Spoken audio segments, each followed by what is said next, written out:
In this video, we're going to teach you the Phase 3 bent arm strength workout for Monday. Make sure you stick around right to the end because I'm going to teach you all of the exercise progressions that you need in order to do this workout on your own. All that and more coming up. The gym that teaches people how to move instead of just exercise, because we believe that health is about performance, not just body image. So the first exercise that we're going to be doing is called the back body line, and the first two exercises that we do in the program are both for the handstand. The way we work the foundation movement system is we do skill training first before strength training. This comes straight after your warm-up, and if you haven't grabbed the mobility mini course, you want to grab that because that's the full warm-up that we recommend doing before these workouts. So for the back body line, Richard is going to grab onto this dowel rod here, and he's going to bring his feet and hands together and lift his shoulders right off the ground, so he's really engaging his abs there. And then he's going to spread his hands and legs apart, just so for a lot of you that'll be it. That's going to be all you can do. And what we're looking for is to make sure that the shoulders don't go down, the abs stay switched on, and your lower back is firmly pressed against the ground. Now Richard's very good at this, so he can go all the way down and he can still maintain his lower back being firmly on the ground. You can rest now for a second, Richard. Now the idea of this is to go as low as you can, but you have to be very, very critical of yourself here, because the cues, Richard, just go back to the first position again, please. So the idea of coming together like this is so that you can feel that your abs are engaged and the lower back pushes firmly on the ground. Now as you slowly separate your hands and feet apart, this shouldn't change. The lower back should stay firmly on the ground, so you can watch as Richard goes down, he doesn't lose that beautiful, what's called a hollow body, with the lower back firmly on the ground, abs engaged, shoulder blades off the ground. So relax now, Richard. And those are the cues that you're looking for.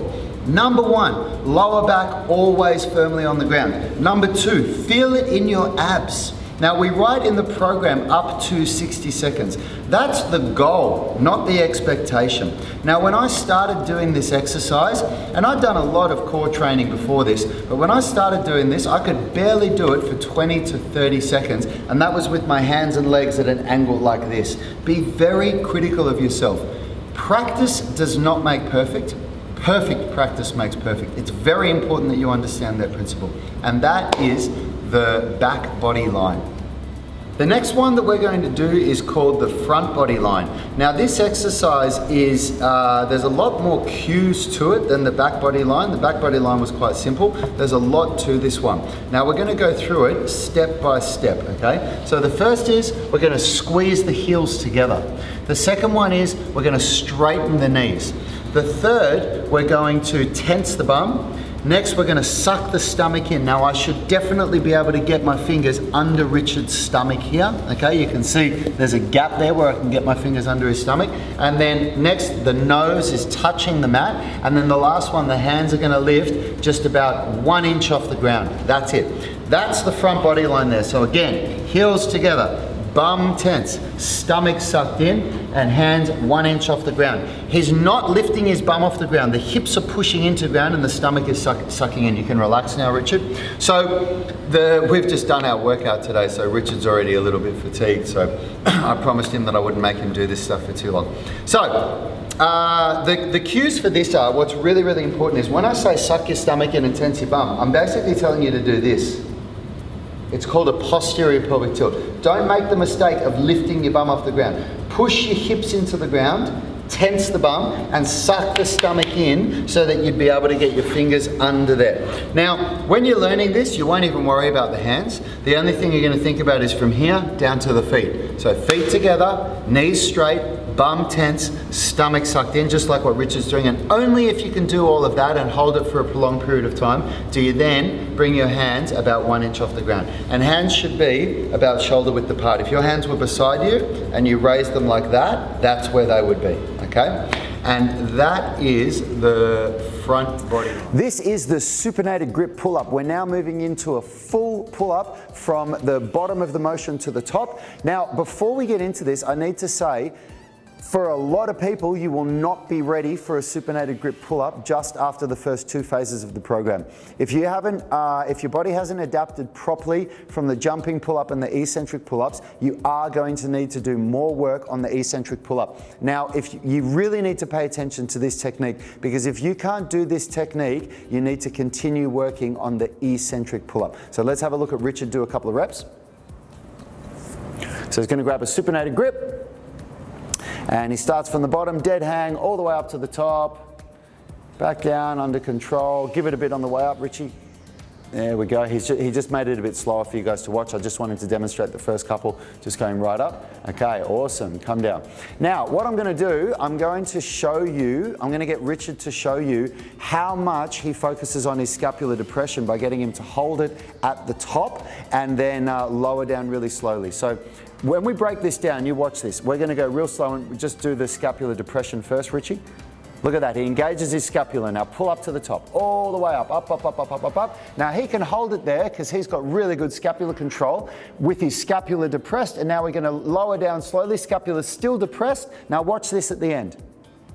It elevates right at the end. So it's really important, thanks Richie. It's very, very important that you are working towards that level of control. Now, if you can't do this still, which in all honesty, it's, you know, 12 weeks of pull-up training for a lot of people is not enough to be able to do this. If you've really been going for it, you've been diligent with your training, you've understood how to follow the program properly, you've been manipulating your volume each week to achieve overload, then it's likely that you will be able to do this. But for a lot of people, you still won't be ready.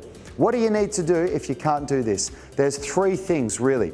You need to be doing more eccentric pull-ups on your Monday and Thursday workout. You need to be doing more bicep curls, so you need to be doing the arm work to be strengthening the bicep. You can also add some bicep curls and tricep extensions into your Monday workout if you'd like to, so you can do biceps and triceps on Monday and Thursday. And the last thing that you need to be doing is more of the scapular pull-ins, so the Wednesday and Saturday workout where you're doing those scapular pull-ins like that. Those are the 3 components, those are the 3 movements that are really going to allow you to get this eccentric pull-up. So let's, this full pull-up. So Richie, let's just do a couple more reps, please.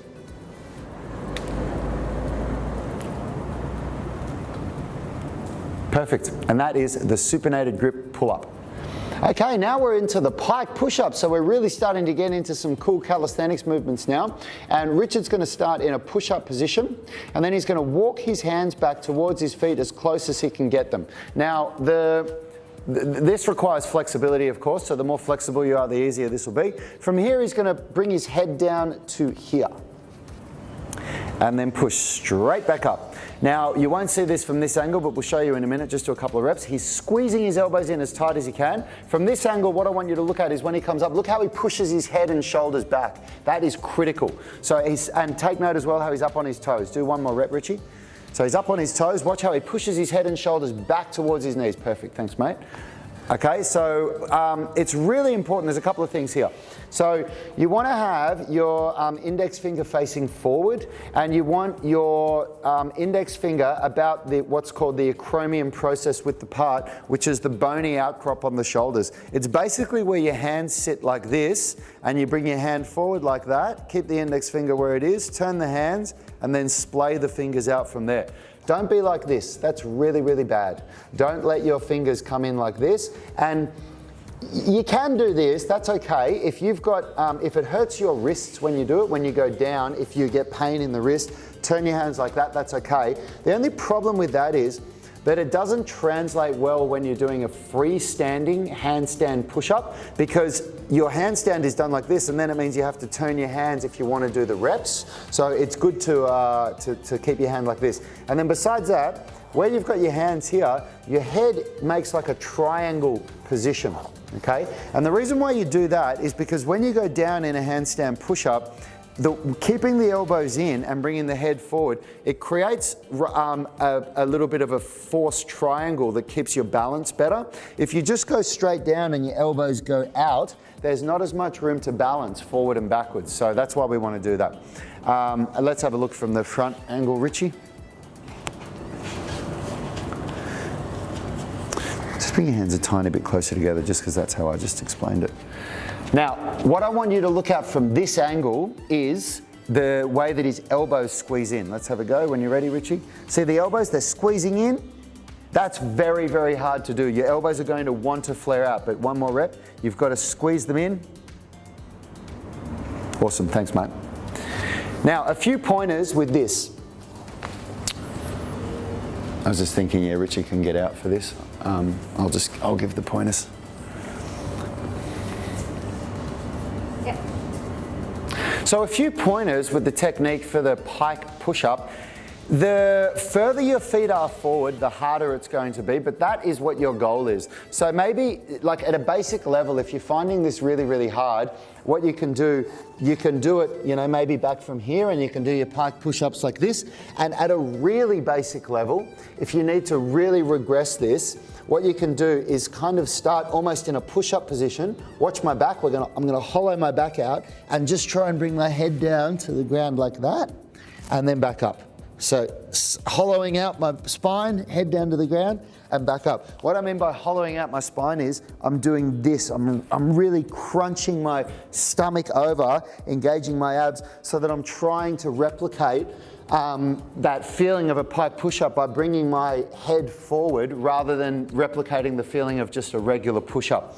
The next thing is learning how to use eccentrics, okay? And there's a great video that's in this course of how you use eccentrics to progress a technique if you can't progress, so watch that video. And you know, you'll use your eccentric repetitions to be able to bridge that gap between not being able to do any of these at all. And that is the pike push-up. All right, now we're into the horizontal pull pattern, and this is a neutral grip ring row. So Richard's going to assume the position. Now what we do is we're doing calisthenics here, so we need to use leverage to manipulate how hard this is. Richard's making it as hard as possible without elevating his feet. So let's do a couple of reps, Richie. Okay, so all we're doing is at the bottom, just make sure that the scapula protracts. Watch this.